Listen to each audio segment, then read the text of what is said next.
America ಮತ್ತು Israel ಮೇಲೆ Iran ಪ್ರತಿದಾಳಿಯನ್ನ ನಡೆಸ್ತಾ ಇದ್ದು, ಈ ಪ್ರತಿದಾಳಿಯನ್ನ ನಿಲ್ಲಿಸಲ್ಲ, ಅಮೆರಿಕವನ್ನ ಕಟ್ಟಿಹಾಕಲು ಯುದ್ಧವನ್ನ ವಿಸ್ತರಣೆಯ ತಂತ್ರವನ್ನ ಕೂಡ ರೂಪಿಸಿಕೊಂಡಿದೆ ಇರಾನ್ ಪಡೆ.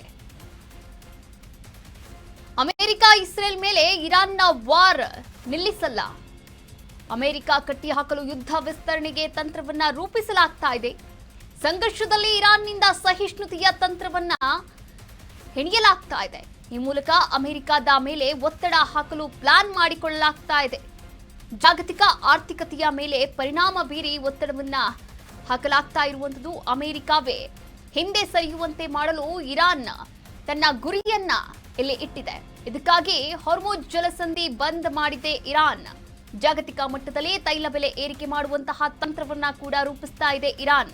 ಅಮೆರಿಕಕ್ಕೆ ಆರ್ಥಿಕ ಹೊಡೆತವನ್ನ ಕೊಟ್ರೆ ರಾಜಕೀಯ ಸಂಕಷ್ಟಕ್ಕೆ ಎದುರಾಗುತ್ತೆ, ರಾಜಕೀಯವಾಗಿ ಸಂಕಷ್ಟ ತರಬಹುದು ಎನ್ನುವಂತಹ ಲೆಕ್ಕಾಚಾರದಲ್ಲಿ ಇದೀಗ ಇರಾನ್ ಪಡೆ ಇರುವಂತದ್ದು. ಈಗಾಗಲೇ ಅಮೆರಿಕ ಮತ್ತು ಇಸ್ರೇಲ್ ಇರಾನ್ ಮೇಲೆ ಒಂದು ಜಾಗತಿಕ ಯುದ್ಧವನ್ನ ಮುಂದುವರಿಸಲಾಗ್ತಾ ಇರುವಂತದ್ದು. ಈ ಒಂದು ಯುದ್ಧ ಕುರಿತಂತೆ ಇರಾನ್ ಕೂಡ ಪ್ರತಿದಾಳಿಯನ್ನ ಮಾಡ್ತಾ ಇದೆ. ಅಮೆರಿಕವನ್ನ ಶತಾಯ ಕಟ್ಟಿ ಹಾಕಲೇಬೇಕು ಅಂತ ತನ್ನ ಯುದ್ಧವನ್ನ ವಿಸ್ತರಣೆ ಮಾಡುವಂತಹ ತಂತ್ರವನ್ನ ಕೂಡ ರೂಪಿಸ್ತಾ ಇದೆ ಇರಾನ್.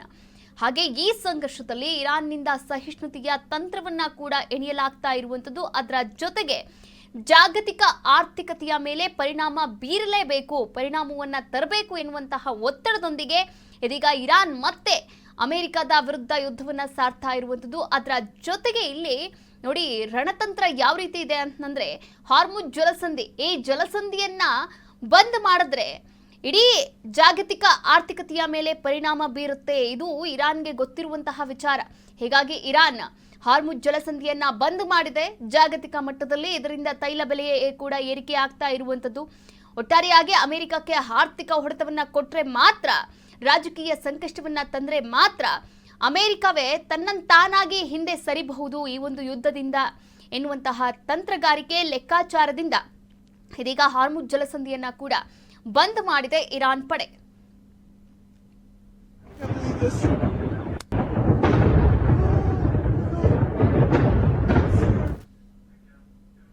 ಪೂರ್ವ ಟೆಹರಾನ್ ಮೇಲೆ ಇಸ್ರೇಲ್ ಭೀಕರ ದಾಳಿಯನ್ನು ನಡೆಸ್ತಾ ಇದೆ. ಇಸ್ರೇಲ್ ದಾಳಿಯಿಂದ 40 ಮಂದಿ ದುರ್ಮರಣ ಹೊಂದಿದ್ದಾರೆ.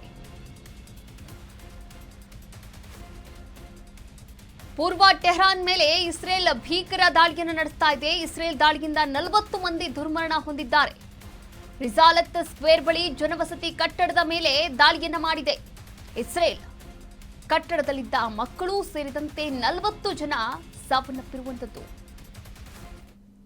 ಇಸ್ರೇಲ್ ಮತ್ತು ಅಮೆರಿಕ ಜಂಟಿ ದಾಳಿಯನ್ನು ನಡೆಸ್ತಾ ಇದೆ ಇರಾನ್. ಹಾಗೆ ಇರಾನ್ನ ಪೂರ್ವ ಟೆಹರಾನ್ ಮೇಲೆ ಇಸ್ರೇಲ್ ಭೀಕರ ದಾಳಿಯನ್ನು ನಡೆಸಿದ್ದು, ಇಸ್ರೇಲ್ ದಾಳಿಯಿಂದ 40 ಮಂದಿ ದುರ್ಮರಣವನ್ನ ಹೊಂದಿದ್ದಾರೆ. ನೀವು ಕೂಡ ದೃಶ್ಯಾವಳಿಗಳಲ್ಲಿ ಗಮನಿಸಬಹುದಾಗಿದೆ.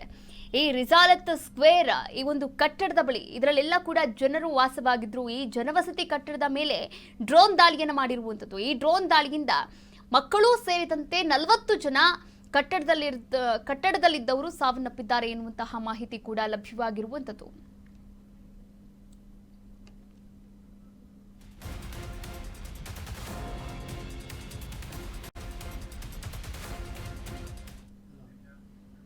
ಅಮೆರಿಕ ಮೇಲೆ ಇರಾನ್ ದಾಳಿಯನ್ನ ಕೂಡ ಮುಂದುವರಿಸಿದೆ. ಯುಎಸ್ನ 5 ಸೇನಾ ನೆಲೆಗಳ ಮೇಲೆ ಟಾರ್ಗೆಟ್ ಕೂಡ ಮಾಡಿದೆ. ಅಮೆರಿಕ ಮೇಲೆ ಮುಂದುವರಿದ ಇರಾನ್ ದಾಳಿ. ಯುಎಸ್ನ 5 ಸೇನಾ ನೆಲೆಗಳ ಮೇಲೆ ಅಟ್ಯಾಕ್ ಮಾಡಲಾಗಿದೆ. ಏಕಕಾಲಕ್ಕೆ ಹಲವು ಮಿಸೈಲ್ಗಳಿಂದ ದಾಳಿಯನ್ನ ಕೂಡ ಮಾಡಿದೆ. ಇರಾನ್ ಈಗಾಗಲೇ ಅಮೆರಿಕ ಮತ್ತು ಇಸ್ರೇಲ್ ಈ ಎರಡೂ ರಾಷ್ಟ್ರಗಳ ಮೇಲೆ ಪ್ರತಿದಾಳಿಯನ್ನ ಮುಂದುವರಿಸಿರುವಂತದ್ದು. ಪ್ರತಿದಾಳಿಯನ್ನ ಮುಂದುವರಿಸಿ ಇಲ್ಲಿ ಇರಾನ್ನ ತೈಲ ಘಟಕಗಳ ಮೇಲೆ ಅಮೆರಿಕ ಮತ್ತು ಇಸ್ರೇಲ್ ದಾಳಿಯನ್ನ ಮಾಡಿದ್ರೆ, ಇತ್ತ ಇರಾನ್ ಕೂಡ ಯುಎಸ್ನ 5 ಸೇನಾ ನೆಲೆಗಳ ಮೇಲೆ ಅಟ್ಯಾಕ್ ಮಾಡಿದೆ. ಏಕಕಾಲಕ್ಕೆ ಹಲವು ಮಿಸೈಲ್ಗಳಿಂದ ದಾಳಿಯನ್ನ ಮಾಡಿರುವಂತದ್ದು. ನೀವು ಕೂಡ ಆ ದೃಶ್ಯಾವಳಿಗಳನ್ನ ಗಮನಿಸಬಹುದಾಗಿದೆ. ಆ ದೃಶ್ಯಾವಳಿಗಳನ್ನ ನೋಡಿದ್ರೆ ಎಂಥವರು ಕೂಡ ಈ ರೀತಿಯ ಯುದ್ಧವೂ ಕೂಡ ಆಗುತ್ತಾ, ಈ ರೀತಿಯ ಪರಿಸ್ಥಿತಿಯೂ ಕೂಡ ನಿರ್ಮಾಣವಾಗುತ್ತಾ ಅಂತ ಬೆಚ್ಚಿ ಬೀಳ್ತಾರೆ. ಈಗ ಅಲ್ಲಿನ ನಾಗರಿಕರು ಕೂಡ ಬೆಚ್ಚಿ ಬಿದ್ದಿರುವಂಥದ್ದು, ಆತಂಕದಲ್ಲೇ ಜೀವನವನ್ನ ನಡೆಸ್ತಾ ಇದ್ದಾರೆ. ಪ್ರತಿ ಕ್ಷಣವೂ ಕೂಡ ಬದುಕ್ತಾ ಇರುವಂಥದ್ದು. ಒಟ್ಟಾರೆಯಾಗಿ ಇಲ್ಲಿ ಗಮನಿಸ್ತಾ ಹೋಗೋದಾದ್ರೆ ಇರಾನ್ ಮೇಲೆ ಪ್ರತಿದಾಳಿಯನ್ನ ಕೂಡ ಮುಂದುವರಿಸಿದೆ. ಹಾಗೆ ಇರಾನ್ ಕೂಡ ಅಮೆರಿಕ ಇಸ್ರೇಲ್ ಮೇಲೆ ದಾಳಿಯನ್ನ ನಡೆಸ್ತಾ ಇರುವಂಥದ್ದು. ಹಾಗೆ ಅಮೆರಿಕದ 5 ಸೇನಾ ನೆಲೆಗಳನ್ನ ಗುರಿಯಾಗಿಸಿಕೊಂಡು ಇರಾನ್ ಹಲವು ಮಿಸೈಲ್ಗಳಿಂದ ಕೂಡ ದಾಳಿಯನ್ನು ಮಾಡಿದೆ, ಹೊಡೆದುರುಳಿಸಿದೆ ಅಂತಾನೆ ಹೇಳ್ಬೋದು.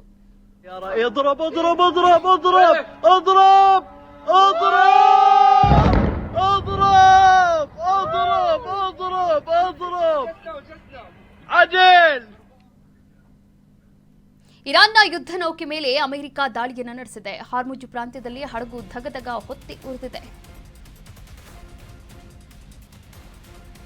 ಇರಾನ್ನ ಯುದ್ಧ ನೌಕೆ ಮೇಲೆ ಅಮೆರಿಕ ದಾಳಿಯನ್ನ ಮಾಡಿದೆ. ಹಾರ್ಮುಜ್ ಪ್ರಾಂತ್ಯದಲ್ಲಿ ಹಡಗು ಧಗಧಗನೆ ಹೊತ್ತಿ ಉರಿದಿದೆ. ಇರಾನ್ನ ನೌಕಾಸೇನೆಯನ್ನ ಗುರಿಯಾಗಿಸಿಕೊಂಡು ಅಟ್ಯಾಕ್ ಮಾಡಲಾಗಿದೆ. ಅಮೆರಿಕ ಮತ್ತು ಇಸ್ರೇಲ್ ಜಂಟಿ ದಾಳಿಯನ್ನ ಇರಾನ್ ಮೇಲೆ ನಡೆಸ್ತಾ ಇರುವಂತದ್ದು. ಈಗಾಗಲೇ ಇರಾನ್ನ ಯುದ್ಧ ನೌಕೆ ಮೇಲೆ ಅಮೆರಿಕ ಪಡೆ ದಾಳಿಯನ್ನ ಮಾಡಿದೆ. ಹಾರ್ಮುಜ್ ಪ್ರಾಂತ್ಯದಲ್ಲಿ ಇರಾನ್ನ ಹಡಗು ಧಗಧಗನೆ ಹೊತ್ತಿ ಹುರಿಯುತ್ತಿರುವಂಥದ್ದು ನೀವು ಕೂಡ ದೃಶ್ಯಾವಳಿಗಳಲ್ಲಿ ಗಮನಿಸಬಹುದಾಗಿದೆ. ಈ ಎಲ್ಲ ದೃಶ್ಯಾವಳಿಗಳನ್ನ ನೋಡಿದ್ರೆ ಒಂದು ಕ್ಷಣ ಎದೆ ಜಲ್ ಅನ್ನುತ್ತೆ. ಇರಾನ್ನ ನೌಕಾಸೇನೆಯನ್ನ ಗುರಿಯಾಗಿಸಿಕೊಂಡು ಅಟ್ಯಾಕ್ ಮಾಡಿದೆ ಅಮೆರಿಕಾದ ತಂತ್ರ ಪ್ರತಿತಂತ್ರಗಳೆಲ್ಲವನ್ನ ಕೂಡ ಇರಾನ್ ಮೇಲೆ ಹಾಕ್ತಾ ಇರುವಂಥದ್ದು. ಹಾರ್ಮುಜ್ ಪ್ರಾಂತ್ಯದಲ್ಲಿ ಹಡಗನ್ನ ಗುರಿಯಾಗಿಸಿಕೊಂಡು ಈ ಒಂದು ದಾಳಿಯನ್ನು ನಡೆಸಲಾಗಿರುವಂಥದ್ದು. ಹಡಗು ಧಗಧಗನೆ ಹೊತ್ತಿ ಉರಿದಿದೆ. ಆಕಾಶದೆತ್ತರಕ್ಕೆ ಆ ಒಂದು ಬೆಂಕಿ ಮತ್ತು ಹೊಗೆ ಉಗುಳುತ್ತಿರುವಂತಹ ದೃಶ್ಯ ಎಲ್ಲರ ಎದೆ ನಡುಗಿಸಿರುವಂತಿರುವುದು. ಈಗಾಗಲೇ ಸಾಮಾಜಿಕ ಜಾಲತಾಣದಲ್ಲೂ ಕೂಡ ಈ ಒಂದು ವಿಡಿಯೋಗಳು ಸಾಕಷ್ಟು ವೈರಲ್ ಆಗ್ತಾ ಇದೆ.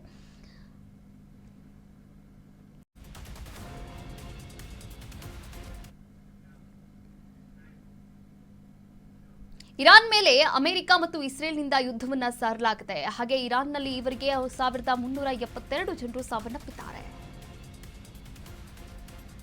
ಇರಾನ್ ಮೇಲೆ ಅಮೆರಿಕ ಮತ್ತು ಇಸ್ರೇಲ್ನಿಂದ ಜಂಟಿ ದಾಳಿ. ಇರಾನ್ನಲ್ಲಿ ಇವರಿಗೆ 1372 ಜನರು ಸಾವನ್ನಪ್ಪಿದ್ದಾರೆ. ಇಸ್ರೇಲ್ನಲ್ಲಿ 13 ಮಂದಿ ಹಾಗೆ ಅಮೆರಿಕದಲ್ಲಿ 7 ಮಂದಿ ಸಾವನ್ನಪ್ಪಿದ್ದಾರೆ ಈ ಯುದ್ಧದ ಕಾರ್ಮೋಡದಿಂದ.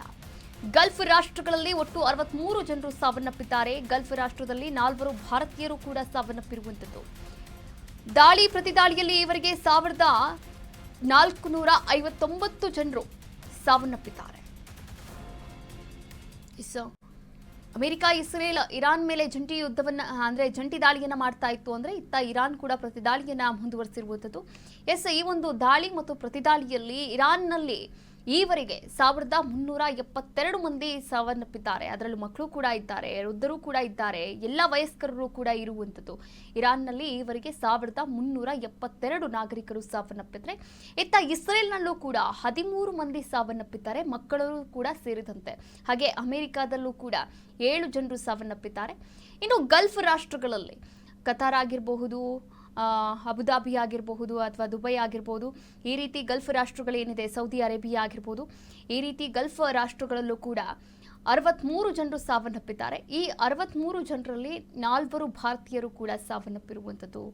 ಒಟ್ಟಾರೆಯಾಗಿ ಈ ದಾಳಿ ಮತ್ತು ಪ್ರತಿದಾಳಿಯಲ್ಲಿ ಈವರೆಗೆ 1459 ನಾಗರಿಕರು ಸಾವನ್ನಪ್ಪಿರುವಂಥದ್ದು.